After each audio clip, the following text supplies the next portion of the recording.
भरत भूषण जी, उत्तराखंड से। राधे राधे। राधे राधे महाराज जी। महाराज जी, मेरा सवाल है कि कुछ लोग दीक्षा नामदान गुरुजी से प्राप्त करने के पश्चात भी लोग गलत कार्य या लोगों का दिल दुखाने का काम करते हैं, जिसमें उनके गुरुजी की भी निंदा होती है। महाराज जी, ऐसे में आप जो अज्ञानी जीव हैं, केवल कान फुकवा लिए उसको थोड़ी चेला कहते हैं। चेला तो होता है मन क्रम वचन त्रिशुद्ध सकल मत हम श्री हित हरिवंश उपासी। जो मन से, वचन से, कर्म से गुरु का हो जाए उसे चेला कहते हैं। मन से वही सोचेगा जो गुरु जी ने कहा है अनुकूल, तन से वही क्रिया करेगा जिससे गुरु की निंदा न हो, वाणी से वही बोलेगा जिससे दूसरों को सुख हो, तब तो चेला। मन मिले तो चेला, नहीं तो फिर जगत का सब मेल ही है। केवल कंठी बंधवा लेने से थोड़ी चेला हो जाता है। मान लो जैसे ये कंठी नहीं बांधे, ये तिलक नहीं लगाए और ये मन वचन कर्म से हमारी बात मान रहे, तो हमारे पक्के चेला हैं, हमारे पक्के मित्र हैं। अब हमारे कंठी तिलक बांधे हुए बात एक को नहीं मान रहा है, तो बिल्कुल हमारा त्रिकाल में हमारा नहीं है। बात समझ रहे ना? तो जो गुरु के महत्व को नहीं समझते, भगवान के मार्ग को नहीं जानते और बस ऐसे ही प्रवाह में आके कंठी तिलक बंधवा लिए, वही ऐसे मनमानी करते हैं, फिर उनको लाभ नहीं मिलता है। और गुरुजनों का अपमान ऊपर से होता है कि यार कैसे तुम्हारे गुरु हैं जो तुम ऐसे आचरण कर रहे हो। संसार फिर गुरुजनों को अपशब्द बोलता है, तो उनके द्वारा जो किया हुआ ये आचरण है महत अपराध बन जाता है कि गुरुजनों का भी अपमान होता है और कंठी तिलक का भी अपमान होता है। तो हम प्रार्थना करते हैं सत्संग में कई बार कि सहसा गुरु मत बनाओ, सहसा गुरु मंत्र मत लो, जब तुम्हें ये समझ में आ जाए कि मुझे गुरु की बात पर चलना है तब गुरु बनाओ, नहीं तो सत्संग सुनो, जितना मन आवे उतना धारण करो। ऐसे कौन तुम्हें परेशान कर रहा है? भाई कल्याण तो हम आपको पक्का कह रहे हैं, राधा राधा जपोगे, रामकृष्ण हरि जपोगे, कल्याण पक्का हो जाएगा, पक्का हो जाएगा। अच्छा, गुरु बनाना होता है या गुरु स्वीकार करना होता है? बनाने में बिगड़ने वाली बात है। स्वीकृति में जैसे आपने हमारी बात सुनी और मन से स्वीकार कर लिया कि आप हमारे गुरुदेव, हमें आपकी आज्ञा के अनुसार, हो गया।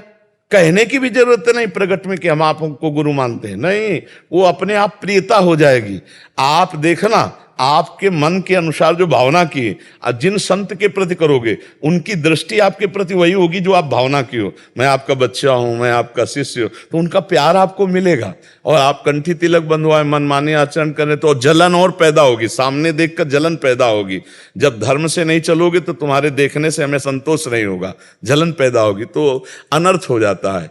जब हम पहले पाप कर्म करते हैं और गुरु बना लेते हैं तो उनकी कृपा से पाप से मुक्ति होने का चांस हो जाता है। लेकिन गुरु बना के जब पाप करते हैं तो रजिस्टर्ड हो जाते हैं, फिर उनको भोगना ही पड़ता है, बहुत कठोर दंड मिलता है फिर ऐसे लोगों को जानबूझ से। कई लोग सेवा करते हैं जैसे, और संगत से गलत व्यवहार करते हैं वैसे, तो उनका, और वो बहुत बड़े उनको पोस्टें मिली होती हैं कि सबकी सेवा करने की, और वही गलत व्यवहार कर रहे होते हैं। कि देखो, एक होता है सेवा का दिखावा करके मान और रुपया घसीटना, दो चीजें होती हैं।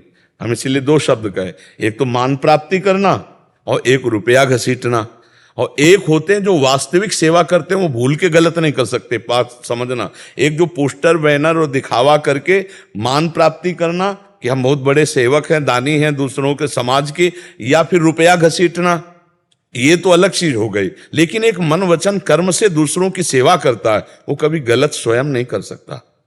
ऐसे तो लाखों में कोई बिरले ही होंगे जो स्वयं सच्चे आचरण करके दूसरों को। तो हमको चाहिए हम अपने आप का सुधार करें, एक एक सुधार करें तो पूरी समाज का सुधार हो जाएगा।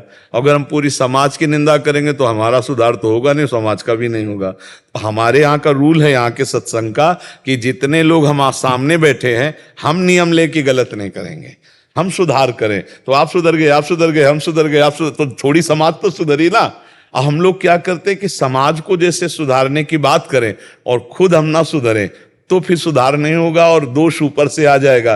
क्योंकि हमारे घर में इतना कूड़ा है कि हम अपने घर में झाड़ू पोछा तो लगा नहीं पा रहे पूरा, अब हम दूसरे के घरों की क्या देखें? बात समझ रहे ना?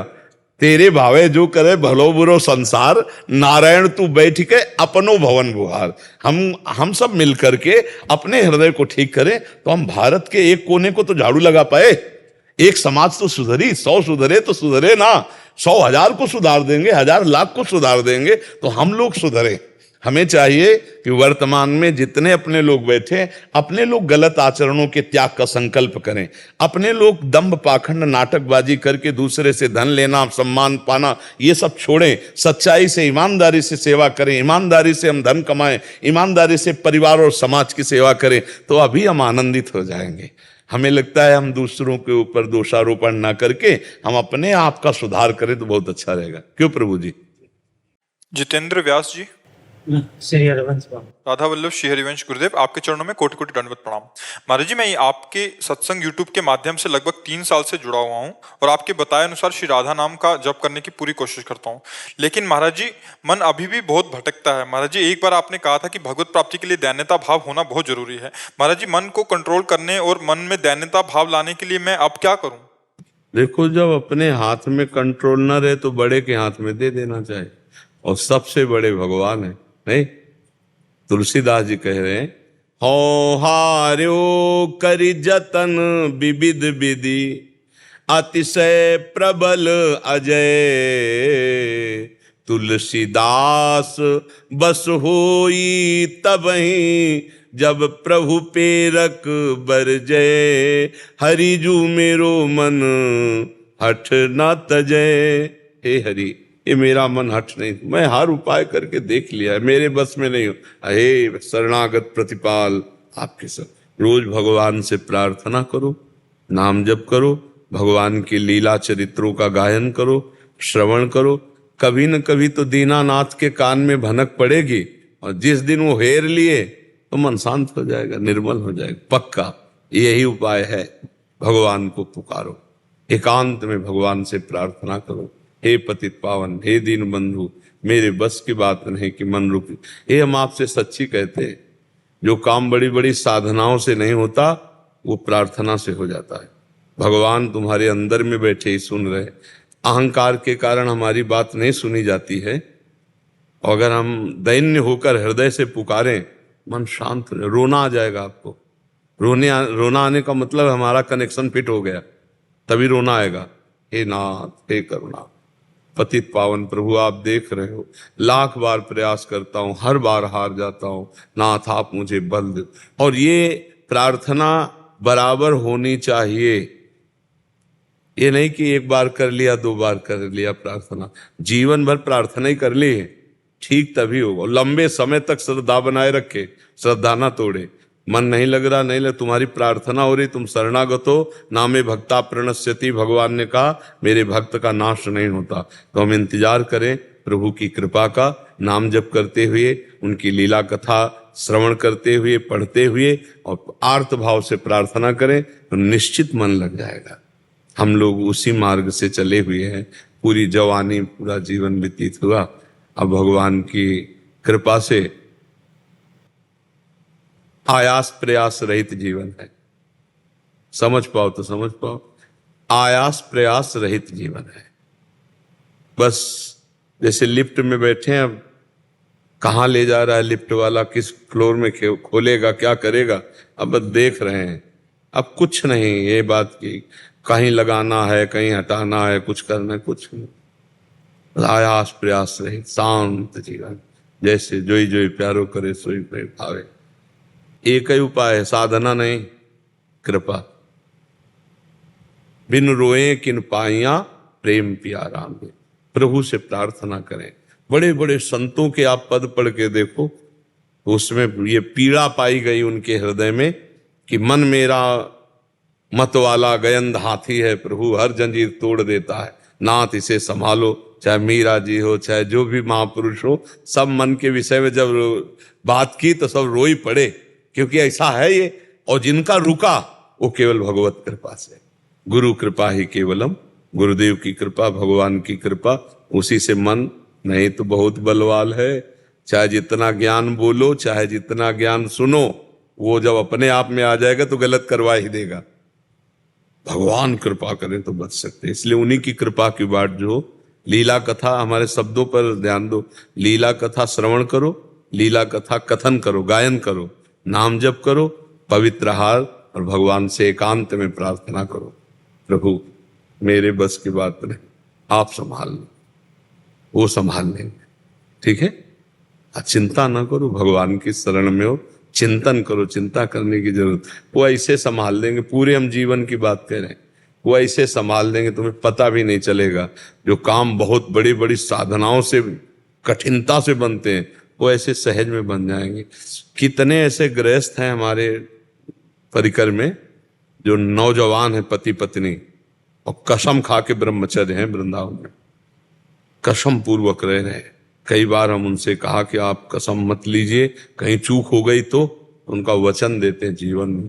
अब आप सोचो, बड़े बड़े साधक को स्त्री के साथ एक ही मकान में रह रहे हैं और पूर्व संबंध रहा है और वहीं ब्रह्मचर्य से रह रहे, कितना बढ़िया साधन है, मतलब धोखे का कोई चांस ही नहीं है। तो एक कृपा की बात है कि नहीं भाई? भला कमाल का ब्रह्मचर्य तो वो है कि जहां ब्रह्मचर्य नष्ट होने के 100% चांस है और वहां वो ब्रह्मचारी, तो उसको गिरा कौन सकता है? ये बात केवल कृपा से बनती है और किसी से नहीं बनती। तो हमें बड़ा आश्चर्य होता है, कई जोड़ी ऐसे हैं जो कसम पूर्वक ब्रह्मचर्य रह रहे हैं। तो हमें लगता है भगवान कृपा करे तो असंभव भी संभव हो जाए। मूकम करोति वाचालम पंगुम लंघयते गिरिम यत् कृपा तमहम वंदे परमानंद माधवम। वो कर्तुम अकर्तुम अन्यथा कर्तुम सर्व समर्थ है। छोटे छोटे बच्चे हैं, मन को मार करके रात दिन भजन में लगे हैं। तो अगर भगवान कृपा करें तो मन क्यों नहीं शांत हो जाएगा?